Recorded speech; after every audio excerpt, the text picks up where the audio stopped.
warahmatullahi wabarakatuh.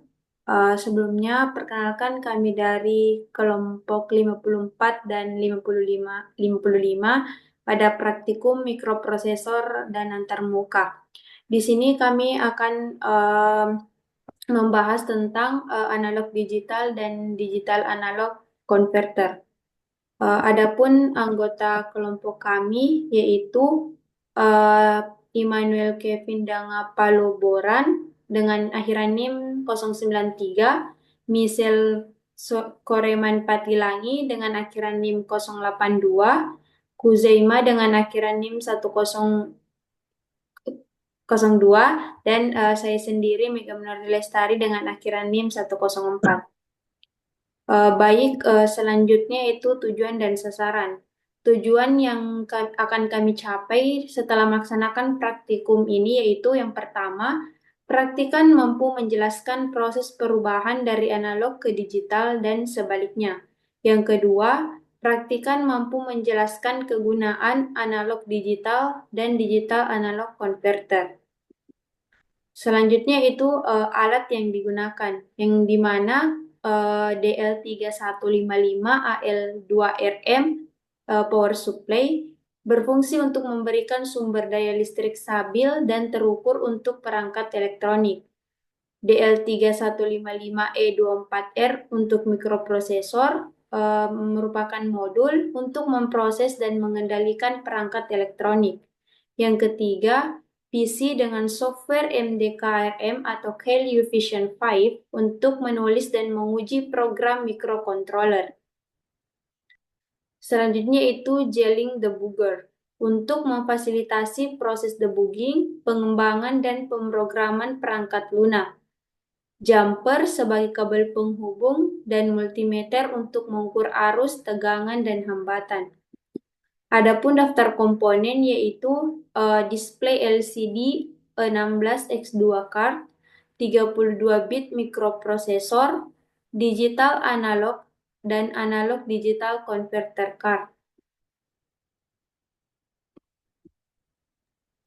Baik, saya akan melanjutkan materi yang tadi disampaikan oleh teman saya. Apa itu analog digital converter? Jadi analog digital converter adalah perangkat yang mengubah sinyal analog atau sinyal kontinu menjadi sinyal digital atau sinyal listrik. Jadi eh, analog to digital pada dasarnya adalah mengubah sinyal analog menjadi sinyal digital. Ini dapat diubah melalui proses sampling dan kuantisasi. Kemudian untuk kebalikannya yaitu digital to analog converter. Nah, digital analog converter adalah perangkat yang mengubah sinyal digital atau listrik menjadi sinyal analog.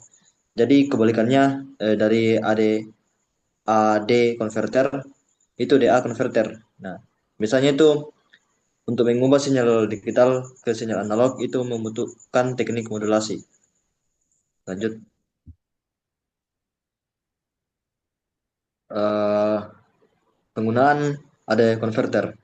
Nah, di dunia sehari-hari kita pasti akan menggunakan AD converter karena tidak semua sinyal analog itu bisa eh, berfungsi secara efisien.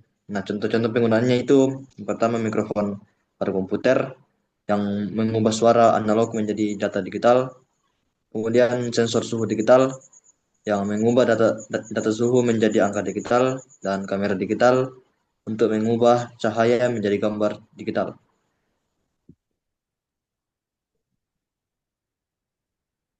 Untuk penggunaan dari digital analog converter itu dapat ditemui pada pemutaran musik digital, yaitu mengubah file MP3 ke sinyal analog untuk speaker. Terus untuk pada kartu suara komputer itu mengubah data audio digital menjadi suara. Dan untuk sistem kontrol untuk mengubah data digital menjadi sinyal tegangan atau arus untuk menggerakkan motor atau akuator.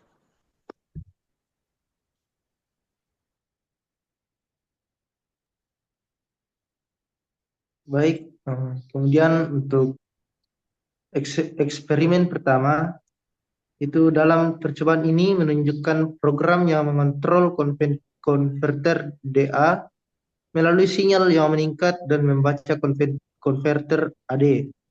Nilai digital dari konverter AD divisualisasikan pada layar LCD dengan menghubungkan terminal DA-CH1 ke AD-CH1 dan DA-CH2 ke AD-CH2, memungkinkan untuk memeriksa operasi kedua konverter channel.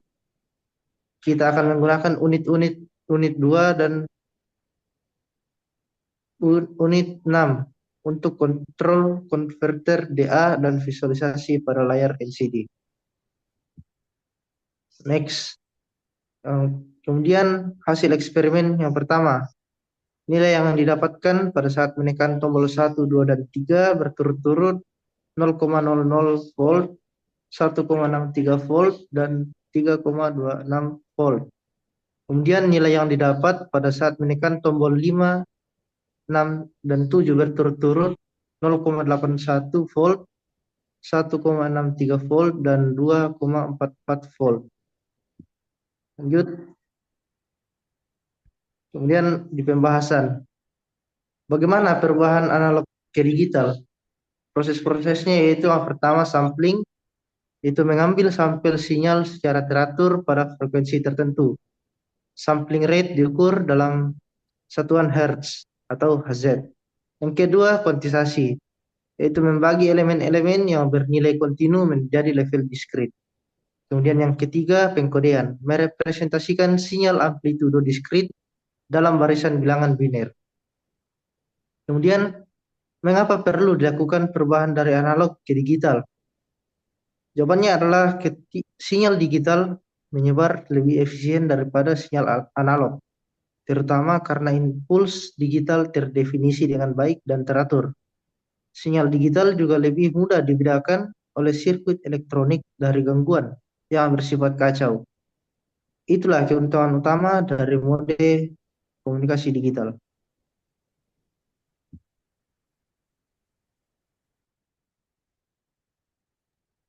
Baik, selanjutnya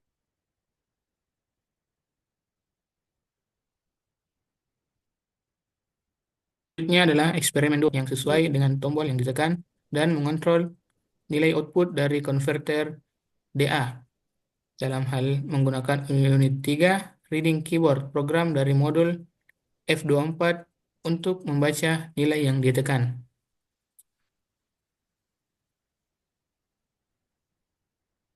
Nah, ini adalah hasil eksperimen yang didapatkan setelah dilakukan percobaan.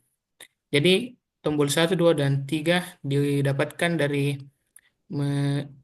mengukur pada channel 1, yaitu 0,003 volt. Kemudian tombol 2, 1,6220 volt. Tombol 3, 3,236 volt. Kemudian tombol 5, 6, dan 7 didapatkan dari mengukur channel kedua, yaitu 0,812 volt, 6,169 volt, dan tombol 7, 2,429 volt.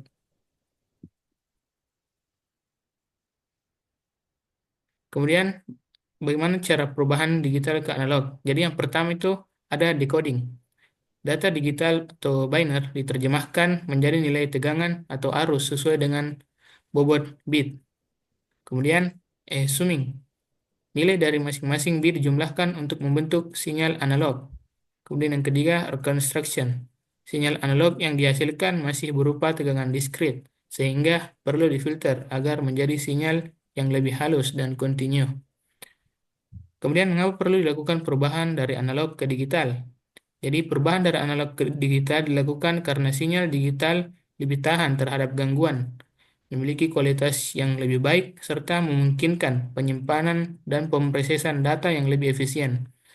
Data digital juga lebih aman karena dapat dienkripsi, lebih mudah diintegrasikan dengan teknologi modern seperti internet dan kecerdasan buatan, serta lebih fleksibel dalam berbagai format tanpa kehilangan kualitas.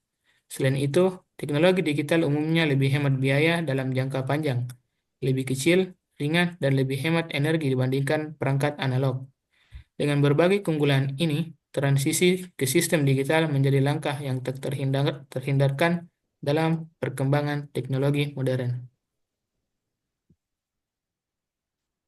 Baik, selanjutnya itu kesimpulan. Analog digital dan digital analog converter berperan penting dalam komunikasi antara sistem analog dan digital, memungkinkan data dikonversi sesuai kebutuhan. Analog digital converter mengubah sinyal analog menjadi digital agar dapat diproses oleh komputer atau perangkat digital. Sementara digital analog converter mengubah kembali data digital menjadi sinyal analog untuk digunakan dalam perangkat seperti speaker atau layar. Konversi ini memungkinkan efisiensi yang lebih tinggi dalam penyimpanan, pemrosesan, dan transmisi data, serta memastikan kompatibilitas antara teknologi analog dan digital dalam berbagai aplikasi seperti komunikasi, audio, dan kontrol sistem. Baik, itulah presentasi dari kelompok kami mengenai analog digital dan digital analog converter. Sekian dan terima kasih. Wassalamualaikum warahmatullahi wabarakatuh.